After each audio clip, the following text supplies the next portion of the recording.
नमस्कार मित्रांनो, good morning. सकाळच्या 9 वाजतात आणि मी निघालो आहे गावाकडे. म्हणजे गावाकडे आलो आहे खरं तर, कारण की मी बदलापूर सोडून खूप पुढे आलो आता मसाई. 4 दिवस झाले त्या शहराच्या धावपळीच्या जीवनातून आज 5व्या दिवशी घरी चाललो आहे. बरं वाटतं, गावाच्या रस्त्याला जरी आला तरी बरं वाटतं. खूप सुंदर वातावरण झालं आहे. मे महिन्याचा शेवट चालू आहे. उद्या जून महिना उलटतोय.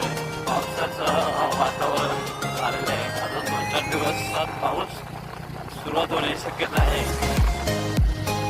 खरंच खूप सुंदर वातावरण आहे.